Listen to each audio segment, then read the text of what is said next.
ओम शांति।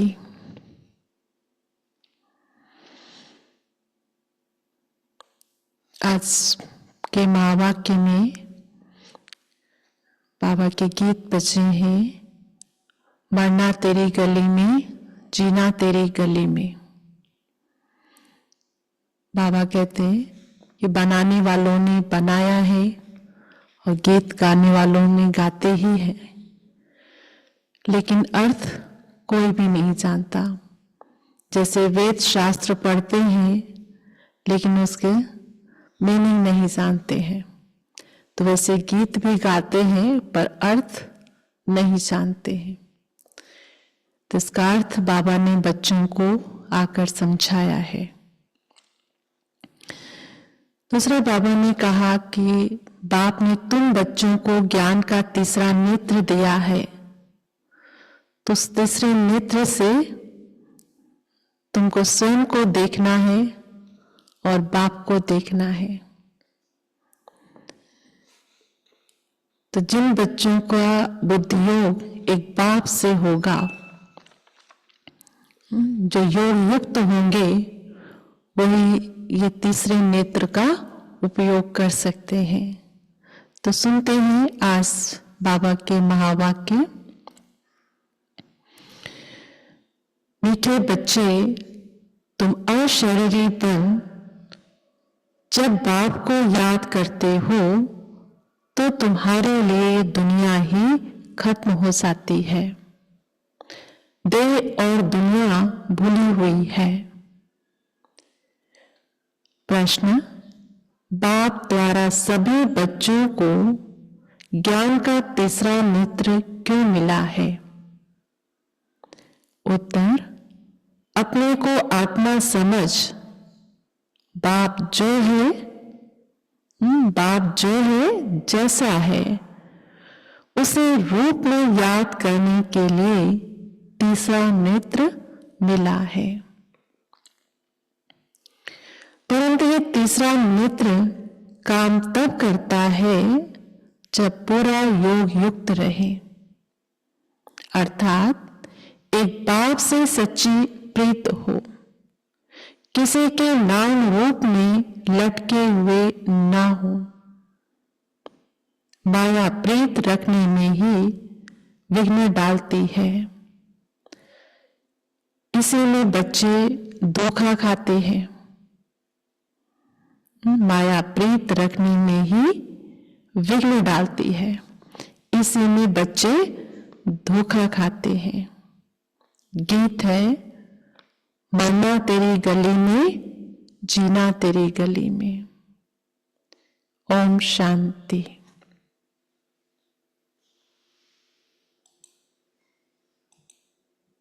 माया प्रीत रखने में ही विघ्न डालती है, इसीलिए बच्चे धोखा खाते हैं। जब धोखा खाते तो नहीं, पर जब पूरा खा लेते हैं तब रियलाइज होता है कि माया ने हमें पूरा धोखा दिया है। तो बात माया प्रीत रखने में ही विघ्न डालती है, इसी में बच्चे धोखा खाते हैं। गीत, मरना तेरी गली में, जीना तेरी गली में। ओम शांति। सिवाय तुम ब्राह्मण बच्चों के इस गीत का अर्थ कोई समझ ना सके। जैसे वेद शास्त्र आदि बनाए हैं, परंतु जो कुछ पढ़ते हैं उसका अर्थ नहीं समझ सकते। इसलिए बाप कहते हैं, मैं ब्रह्मामुख द्वारा सब वेदों शास्त्रों का सार समझाता हूं। वैसे ही इन गीतों का अर्थ भी कोई समझ नहीं सकते। बाप ही इनका अर्थ बताते हैं। आत्मा जब शरीर से न्यारी हो जाती है तो दुनिया से सारा संबंध टूट जाता है। गीत भी कहता है, अपने को आत्मा समझ अशरीरीपन बाप को याद करो, तो वह दुनिया खत्म हो जाती है। यह शरीर इस पृथ्वी पर है, आत्मा इनसे निकल जाती है, तो फिर उस समय उनके लिए मनुष्य सृष्टि है नहीं। आप नहीं, मर गई दुनिया। आत्मा ने शरीर छोड़ा, उसके लिए तो दुनिया खत्म हो गई। आत्मा अशरीरी बन जाती है,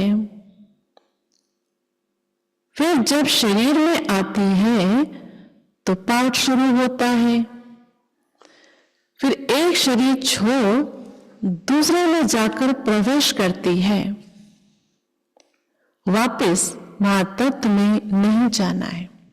वापस आत्मा परमधाम घर उड़ के जाए, ऐसा नहीं। उड़कर दूसरे शरीर में जाती है।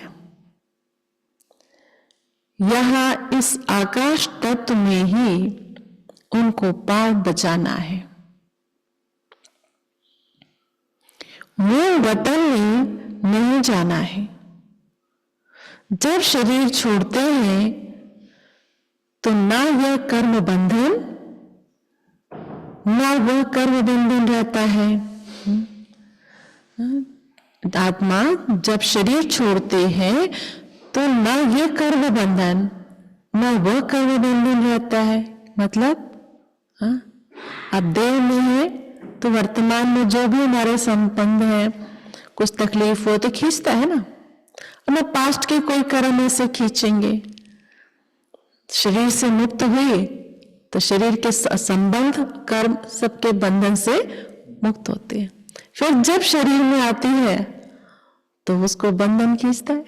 चाहे वो बच्चा है, छोटा सा है, उसकी माँ ना दिखाई दे तो कितना विचलित हो जाता है, वो संबंध खींचता है। कुछ तकलीफ है, कुछ भी होता है, शरीर से ही अलग हो जाते हैं ना।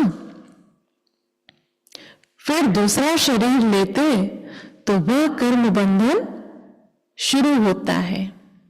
ये बातें सिवाय तुम्हारे और कोई मनुष्य नहीं जानते। बाप ने समझाया है, सब बिल्कुल ही बेसमझ है, परंतु ऐसे कोई समझते थोड़ी है। है बिल्कुल बेसमझ, लेकिन समझते ही नहीं। अपने को कितना अक्लमंद समझते हैं, 30 प्राइस देते रहते हैं। यह भी तुम ब्राह्मण कुल भूषण रीति, यह भी तुम ब्राह्मण कुल भूषण अच्छी रीति समझा सकते हो। सच्ची शांति क्या होती है वह तो जानते ही नहीं कि पीस किसको कहा जाता है। कोई तो महात्माओं के पास जाते हैं कि मन की शांति कैसे हो। यह तो कहते हैं वर्ल्ड में शांति कैसे हो। ऐसे नहीं कहेंगे कि निराकारी दुनिया में शांति कैसे हो। वह तो है ही शांति धाम, वहां की बात ही नहीं। तो इस दुनिया में सोचते कि शांति कैसे हो। हम आत्मा शांति धाम में रहती हैं, परंतु ये तो मन की शांति कहते हैं। वह जानते नहीं कि शांति कैसे मिलेगी। शांति धाम तो अपना घर है, यहां शांति कैसे मिल सकती।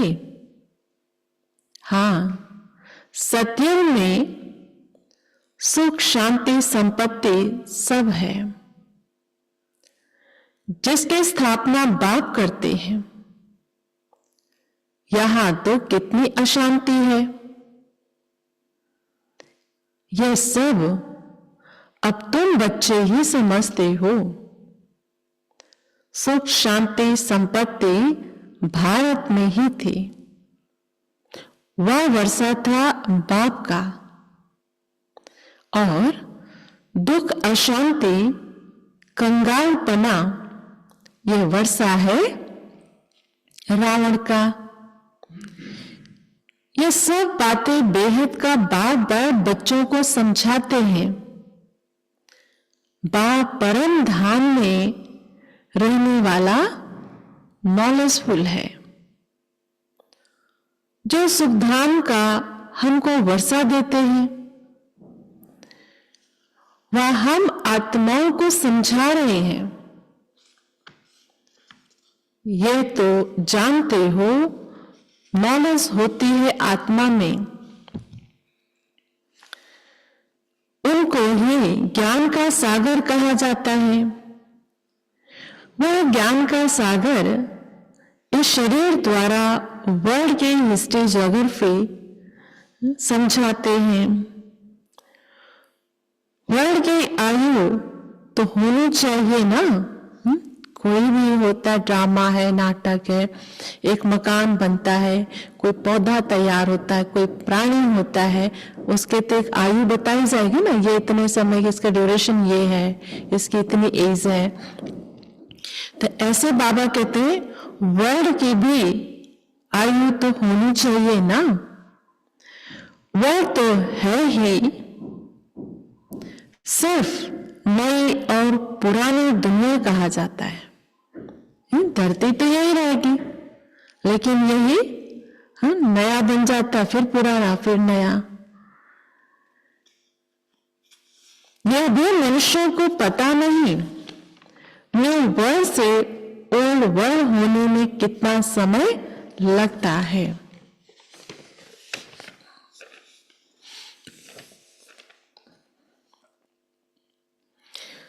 तुम बच्चे जानते हो, कलयुग के बाद सतयुग जरूर आना है। इसलिए कलयुग और सतयुग के संगम पर बाप को आना पड़ता है। यह भी तुम जानते हो, परमपिता परमात्मा ब्रह्मा द्वारा नई दुनिया की स्थापना, शंकर द्वारा विनाश कराते हैं। त्रिमूर्ति का अर्थ ही यह है, स्थापना, विनाश, पालना। ये तो कॉमन बात है, परंतु ये बातें तुम बच्चे भूल जाते हो। नहीं तो तुमको खुशी बहुत रहे। कौन मिला है, क्या दे रहा है, कितनी ऊंची प्राप्ति है, पर बच्चे भूल जाते हैं तो वो खुशी नहीं रहती है।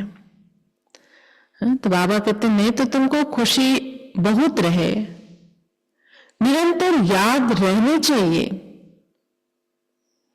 बाबा हमको अब नई दुनिया के लिए लायक बना रहे हैं।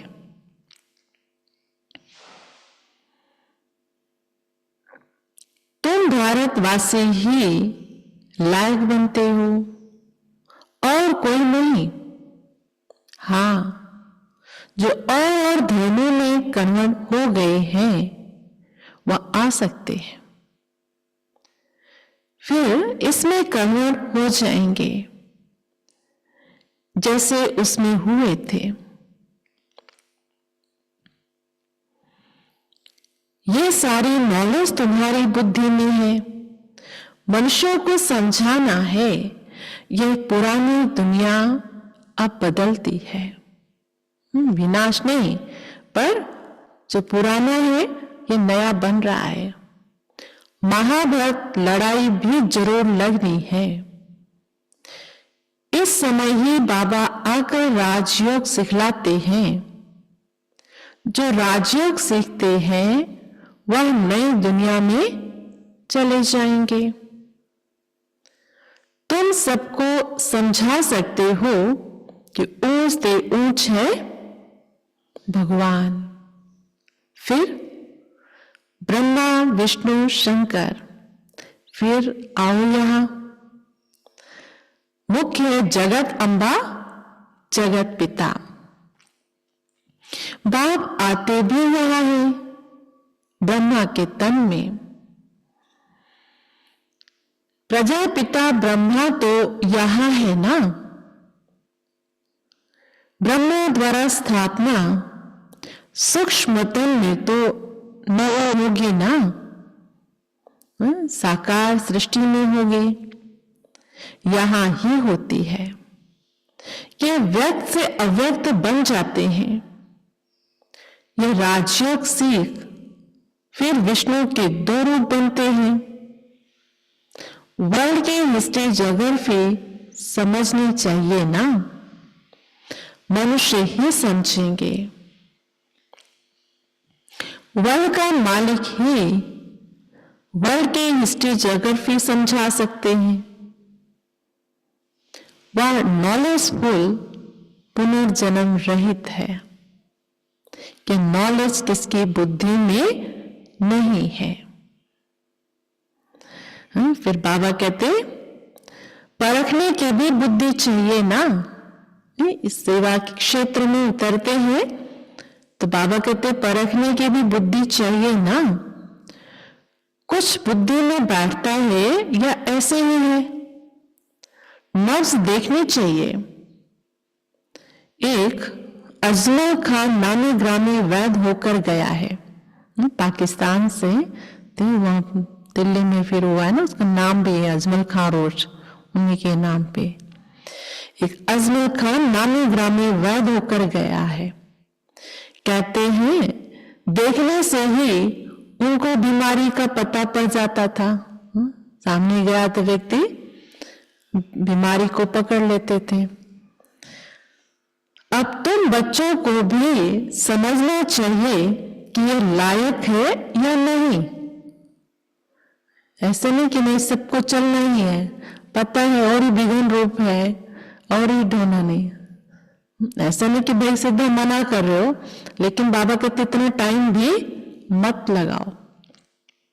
वह देखता था कि भाई क्या बीमारी है, बीमारी समझ के तुरंत इलाज हो जाए। जब बीमारी पकड़ लेगा तो इलाज करना सहज हो जाता है। तो इसीलिए बाबा कहते आत्माओं को भी परखना आना चाहिए। बाप ने बच्चों को ज्ञान का तीसरा नेत्र दिया है, जिससे तू अपने को आत्मा समझ, बाप जो है जैसा है उसको उसी रूप में याद करते हो। परंतु ऐसी बुद्धि उनके होगी, बाबा ने बच्चों को ज्ञान का तीसरा नेत्र दिया है कि बाप जो है जैसा है उसको उसी रूप में याद करते हो। परंतु ऐसी बुद्धि उनके होगी, किनके होगी? जो योग युक्त होंगे, जो बाहर की दुनिया से अपनी बुद्धि को समेटा हुआ है, वो उतना ही भीतर की दुनिया अंतर यात्रा कर सकता है। जिनके बाप से प्रीत बुद्धि होगी, जो योग युक्त होंगे, जिनके बाप से प्रीत बुद्धि होगी, सब तो नहीं है ना। बाबा ने तो दिया ज्ञान का तीसरा नेत्र, लेकिन बाबा कहते सब योग युक्त भी नहीं होंगे, प्रीत बुद्धि भी नहीं होंगे, एक दो के नाम रूप में लटक पड़ते हैं। ये नहीं कि कुमार कुमारी की बात, भाई भाई में इधर उधर जरमुई जगमुई में भी लगे हैं तो बाबा से बुद्धि योग नहीं लगेगा, है ना। मेन बात है बुद्धि में किसी भी प्रकार का कोई कचरा है तो कनेक्शन नहीं लग सकता है। बाप कहते हैं प्रीत तो मेरे साथ लगाओ ना, उससे बुद्धि लगाना मना, एक उड़ती कला की बुद्धि चाहिए, है ना। जैसे एरोप्लेन में भी पेट्रोल डलता है लेकिन डबल रिफाइन, एक होता है मिट्टी का तेल ही होता है, निकालते हैं जलाते हैं, उससे रिफाइन करते गाड़ियां चलती, उससे रिफाइन करते उड़ान में भरते। तो हमें भी ज्ञान मिला कि हम कौन, चलना सीखे, कि मैं कौन हूं, ये चलना सीख रहे। लेकिन उसके बाद और रिफाइन स्थिति कि जैसे बात ना, तुम आत्मा हो, आत्मा समझने से तुम्हारे लिए देह की दुनिया खत्म। ये डबल स्थिति है, डबल रिफाइन जैसे कहे। तो जब वो स्थिति हो तब बाबा से बुद्धि योग लगे। हम तो आत्मा देह में हैं, ये कर्म कर रहे हैं, बुद्धि ये भी है, न्यारे होके भी चल रहा है, मिलावट वाली स्थिति। लेकिन एक बाप से टिक की याद बैठ जाए तो उसके लिए स्थिति बहुत ऊंची है। अपने आप को हमें कितना व्यर्थ की बातों से समेटना है। एक दो के नाम रूप में लटक पड़ते हैं। बाप कहते हैं प्रीत तो मेरे साथ लगाओ ना। माया ऐसे है जो प्रीत रखने नहीं देती है। माया भी देखती है, हमारा ग्राहक जाता है तो एकदम नाक कान से पकड़ लेती है। फिर जब धोखा खाते हैं तब समझते हैं माया से धोखा खाया। माया जीत जगत जीत बन नहीं सकेंगे, उस पद पा नहीं सकेंगे। इसमें ही मेहनत है। श्रीमद् कहती है माने कम याद करो तो तुम्हारी जो पतित बुद्धि है वह पावन बन जाएगी। परंतु कईयों को बड़ा मुश्किल लगता है, एक बाप को ही याद करना बड़ा मुश्किल लगता है। इसमें सब्जेक्ट एक ही है, अल्फ और बे, बस दो अक्षर भी याद नहीं कर सकते हैं। बाबा कहे अल्फ को याद करो, फिर अपने देह को, दूसरे के देह को याद करते रहते हैं। जितना अपने देह के भान में हम रहेंगे, देह में उलझे रहेंगे, उतना हम दूसरे की देह में उलझेंगे।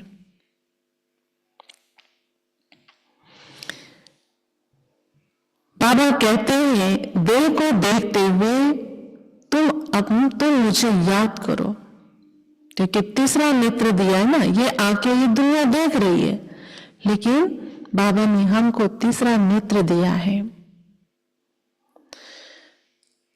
आत्मा को अब तीसरा नेत्र मिला है, मुझे देखने समझने का, उससे काम लो। तुम बच्चे अभी त्रिनेत्री त्रिकालदर्शी बनते हो, परंतु त्रिकालदर्शी भी नंबरवार है। नॉलेज धारण करना कोई मुश्किल नहीं है, बहुत ही अच्छा समझते हैं, परंतु योग बल कम है। दारी अभिमानीपना बहुत कम है। थोड़ी बात में क्रोध गुस्सा आ जाता है, गिरते रहते हैं, उठते हैं गिरते हैं, आज उठे कल फिर गिर पड़ते हैं।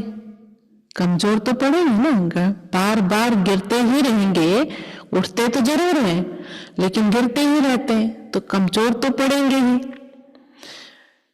देहाभिमान मुख्य है, फिर और विकार लोभ मोह आदि में फंस पड़ते हैं। दाल में भी मोह रहता है ना, माताओं में मोह जास्ती होता है, अब बाप उससे छुड़ाते हैं। बाप उससे छुड़ाते हैं। तुमको बेहद का बाप मिला है, फिर मोह क्यों रखते हो? उस समय शक्ल बातचीत ही बंदर मिसल हो जाती है, मुंह हो जाता है तो बाबा कहते शक्ल में बंदर मिसल हो जाती है। बाप कहते हैं नष्टोन्मुहा बन जाओ। नष्टोन्मुहा बनने का सबसे पहले क्यों देह आता है? देह क्यों आ रहा है? क्योंकि हम अपने आप को ही देह में बैठे। इसलिए बाबा कहते हैं तुम कौन हो उसका उपयोग करो। तीसरे नेत्र से खुद को देखो, बाप को देखो। निरंतर मुझे याद करो। पापों का बोझा सिर पर बहुत है, वह कैसे उतरे? परंतु माया ऐसे है, याद करने नहीं देगी। वह कितना भी माता मारो, घड़ी घड़ी बुद्धि को उड़ा देती है। कितनी कोशिश करते हैं हम मोस्ट बिलवेड बाबा की ही महिमा करते रहें। बाबा बस आपके पास आए कि आए, परंतु फिर भूल जाते हैं। बुद्धि और तरफ चली जाती है। ये है नंबर 1 में जाने वाला भी पुरुषार्थी है ना। बाबा भी इतना मेहनत करते, ये भी पुरुषार्थ कर रहे हैं।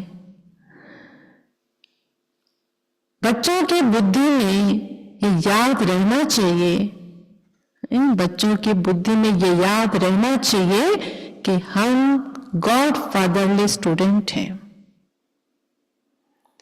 गीता में भी है भगवान उवाच, मैं तुमको राजाओं का राजा बनाता हूं। सिर्फ शिव के बदले श्री कृष्ण का नाम डाल दिया है। वास्तव में शिव बाबा की जयंती सारी दुनिया में मनानी चाहिए। विश्व पिता है तो बाबा कहते हैं सारे विश्व में मनाना चाहिए। शिव बाबा सबको दुख से लिबरेट कर गाइड बन ले जाते हैं। ये तो सब मानते हैं कि वह लिबरेटर गाइड है।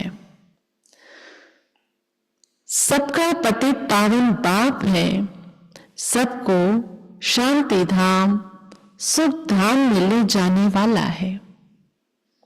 तो उनकी जयंती क्यों नहीं मनाते हैं? भारतवासी ही नहीं मानते हैं, इसलिए ही पूरी दुनिया में बाबा कहते हैं मनाना चाहिए, लेकिन भारतवासी ही नहीं मनाते हैं, इसीलिए ही भारत की यह बुरी गति हुई है। मौत भी बुरी गति से होता है। वह तो बॉम्ब्स ऐसे बनाते हैं, गैस निकला और खलास। भारत की बहुत बुरी गति होती है।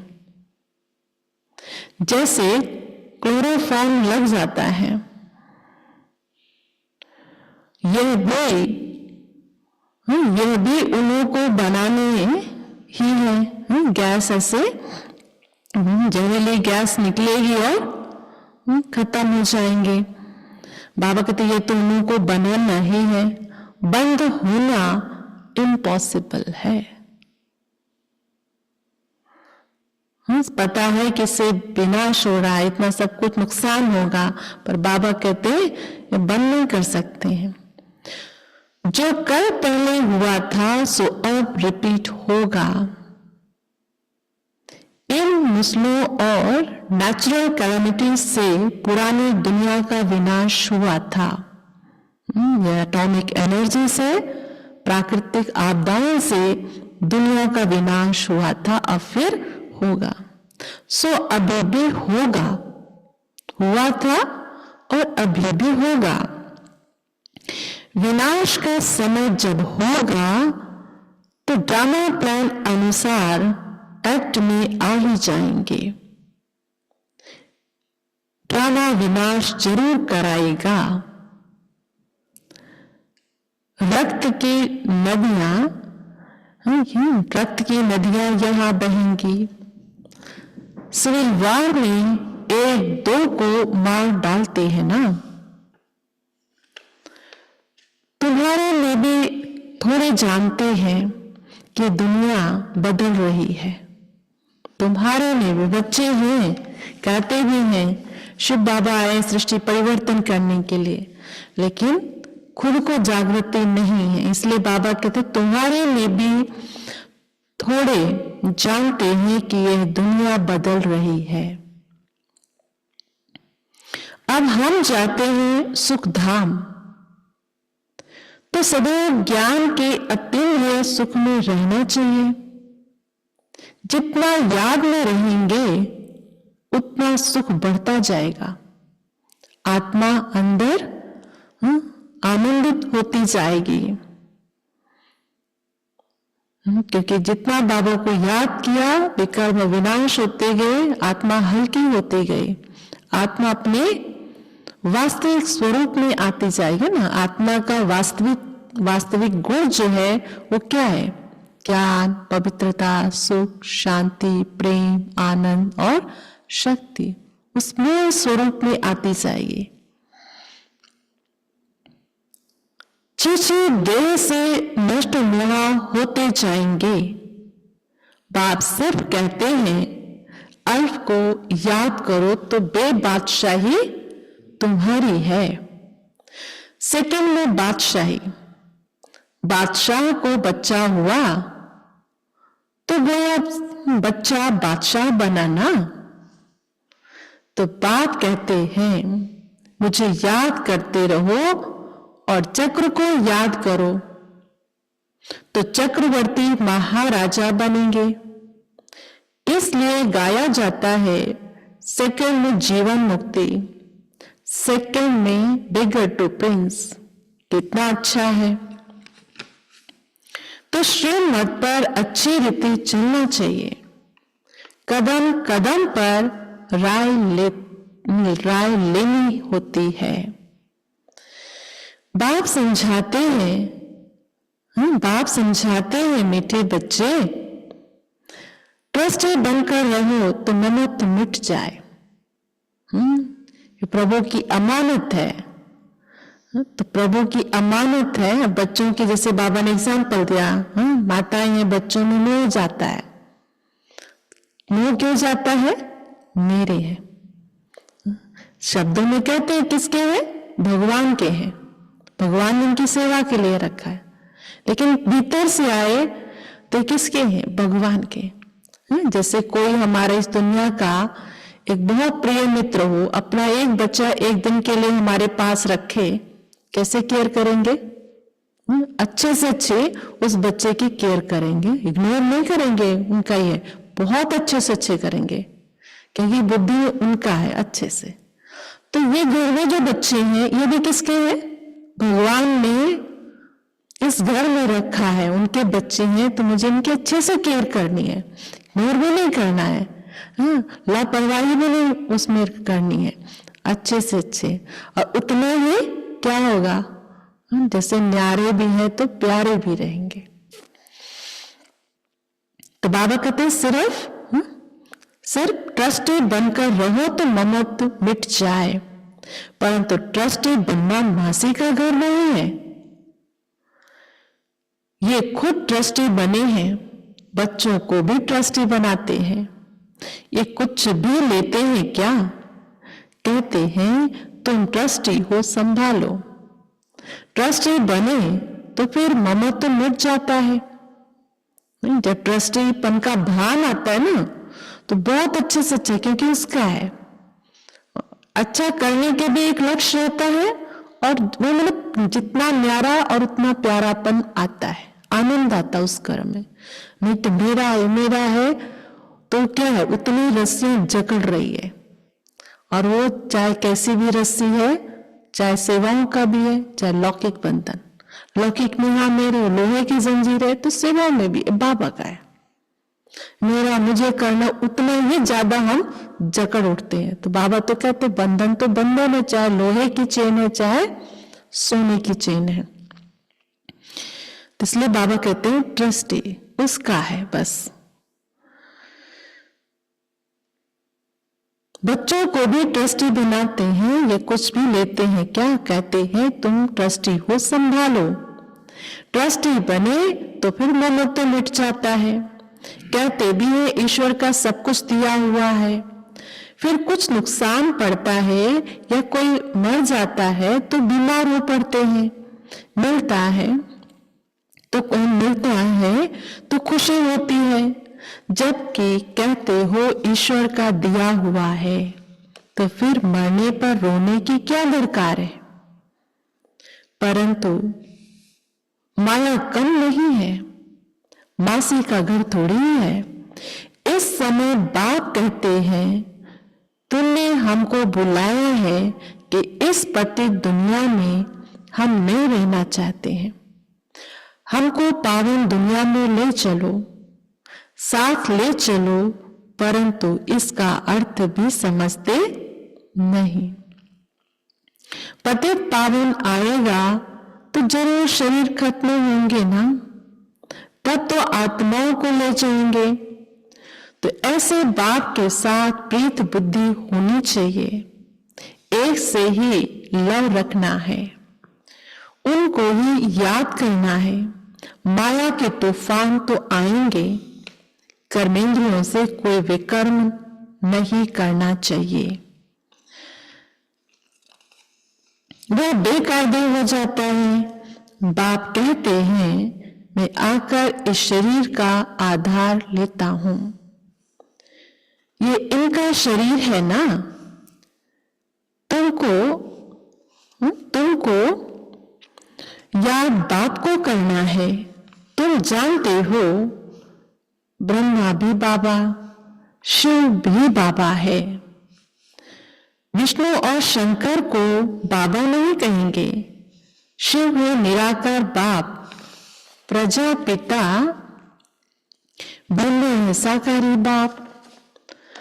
अब तुम साकार द्वारा निराकार बाप से वर्षा ले रहे हो।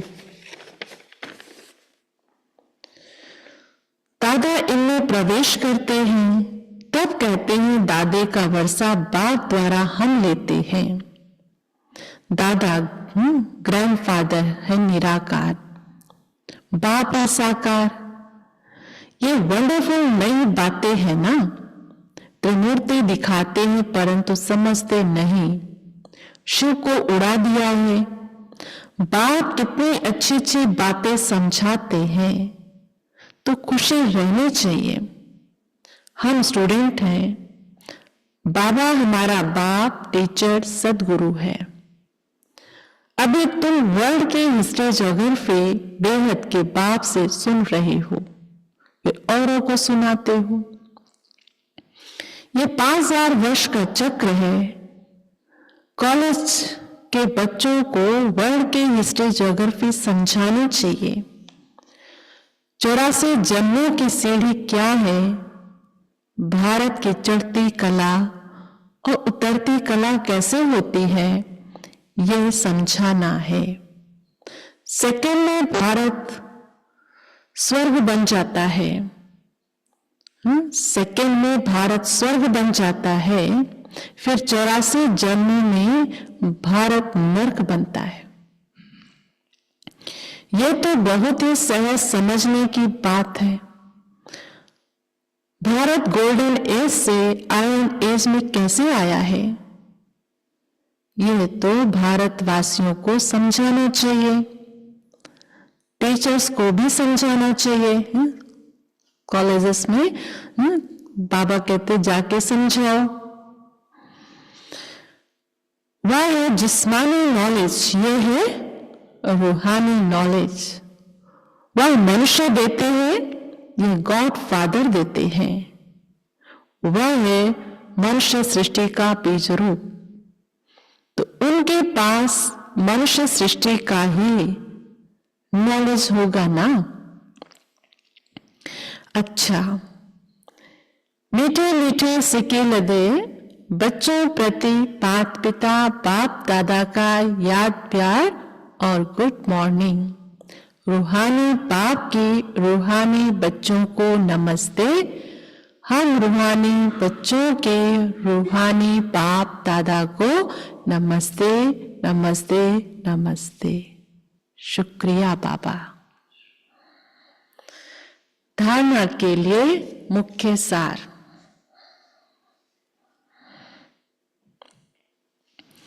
तो बाबा ने धारणा के लिए क्या कहा?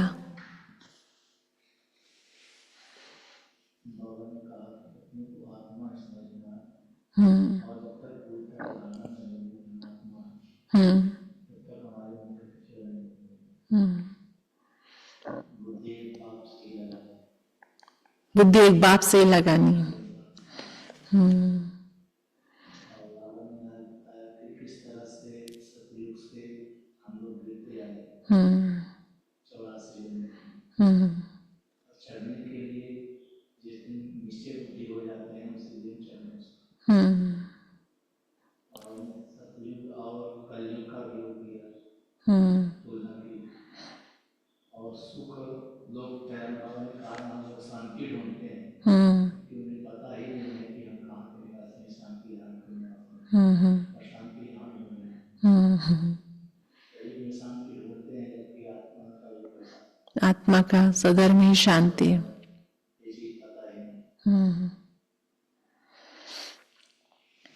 फर्स्ट पॉइंट है, इस छीछे देह से पूरा नष्ट महाबन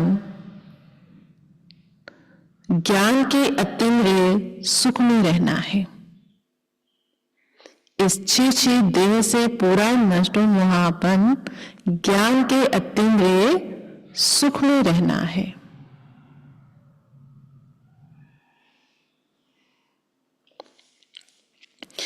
बुद्धि में रहे अब ये दुनिया बदल रही है। हम जाते हैं अपने सुख धाम। सेकंड पॉइंट है, ट्रस्टी बनकर सब कुछ संभालते हुए अपना ममत्व मिटा देना है। एक बाप से सच्ची प्रीत रखनी है। कर्मेंद्रियों से कभी भी कोई विकर्म नहीं करना है। ट्रस्टी बनकर सब कुछ संभालते हुए अपना ममत्व मिटा देना है। एक बाप से सच्ची प्रीत रखनी है। कर्मेंद्रियों से कभी भी कोई विकर्म नहीं करना है। वरदान, ब्रह्मा बाप समान श्रेष्ठते श्रेष्ठ तस्वीर बनाने वाले परोपकारी भव। श्रेष्ठ स्मृति और श्रेष्ठ कर्म द्वारा तकदीर की तस्वीर तो सभी बच्चों ने बनाई है। अभी सिर्फ लास्ट टचिंग है संपूर्णता की। वह ब्रह्मा बाप समान श्रेष्ठ ते श्रेष्ठ बनने की। इसके लिए परोपकारी बनो, अर्थात स्वार्थ भाव से सदा मुक्त रहो। हर परिस्थिति में, हर कार्य में, हर सहयोगी संगठन में जितना निस्वार्थपन होगा उतना ही पर उपकारी बन सकेंगे। सदा स्वयं को भरपूर अनुभव करेंगे। सदा प्राप्ति स्वरूप की स्थिति में स्थित रहेंगे। स्व के प्रति कुछ भी स्वीकार नहीं करेंगे। आज का स्लोगन है, सर्वस्व त्यागी बनने से ही सरलता व सहनशीलता का गुण आएगा। और जहां सरलता सहनशीलता है वो रूप शक्ति रूप होता है। और शक्ति रूप भी कैसे आता है? त्याग में भी। कुछ छोड़ो तो देखो अपने में कितना बल, कितनी ताकत आती है। तो सर्वस्व त्यागी बनने से ही सरलता व सहनशीलता का गुण आएगा। सर्वस्व त्यागी माना जैसे कि हमने ये छोड़ा, उसके बाद जब आओ तो अभिमान का त्याग है वो छोड़ो, वो सबसे बड़ा त्याग है। आज के पॉइंट है अपनी मनसा शक्तिशाली, अपनी शक्तिशाली मनसा द्वारा सकाश देने की सेवा करो। जो पॉइंट रोज के है, यह सकाश देने की सेवा निरंतर कर सकते हो। इसमें तबीयत व समय की बात नहीं है। दिन रात इस बेहद की सेवा में लग सकते हो। जैसे ब्रह्मा बाप को देखा, रात को भी आंख खुली और बेहद की सकाश देने की सेवा होती रही। ऐसे फॉलो फादर करो। जब आप बच्चे बेहद को सकाश देंगे तो नजदीक वाले ऑटोमेटिक सकाश लेते रहेंगे। इस बेहद की सकाश देने की वायुमंडल ऑटोमेटिक बनेगा। बैठ के पूरे ब्रह्मांड को जा रहा है, इसको दो उसको इन्हें बाकी पूरे विश्व की आत्माओं को जा रही। बाबा कहते आसपास की आत्माओं को मिलेगा ही। और ऐसे करने से ये हम अभ्यास जो करते हैं, हम जिस स्थान पर रहते हैं वहां उस स्थान पर वो वायुमंडल स्वतः ही वैसा बनेगा। अच्छा, ओम शांति।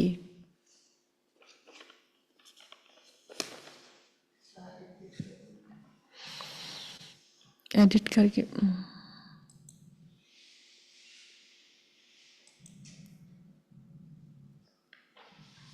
एक बार कट करके दोबारा करते, एक बार योग हो जाए दोबारा फिर करते। दाता बहुत कुछ दिया है,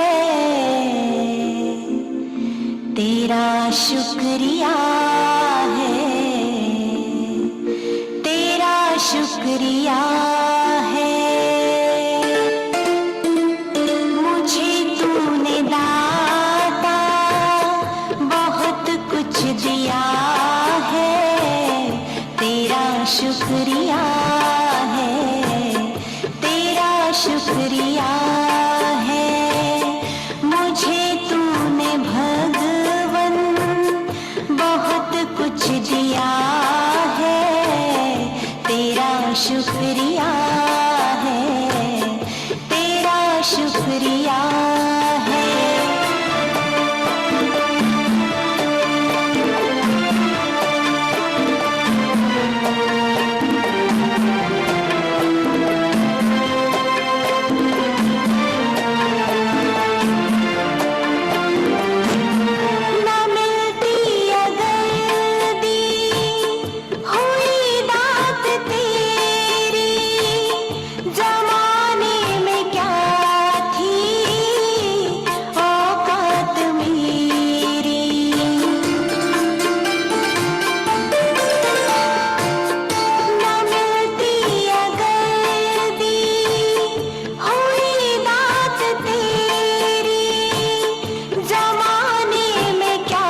शुक्रिया है, तेरा शुक्रिया है। दिया कुछ नहीं बस लिया ही लिया है, तेरा शुक्रिया है, तेरा शुक्रिया है।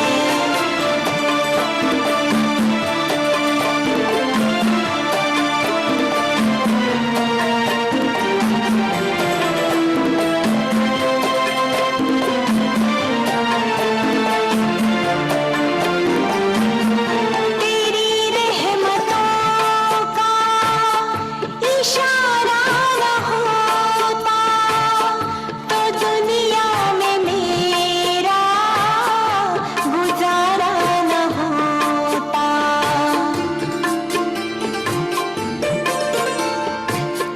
तेरी रहमतों का इशारा न होता तो दुनिया में मेरा गुजारा न होता। उसे क्या कमी जो तेरा हो गया है, तेरा शुक्रिया है, तेरा शुक्रिया है।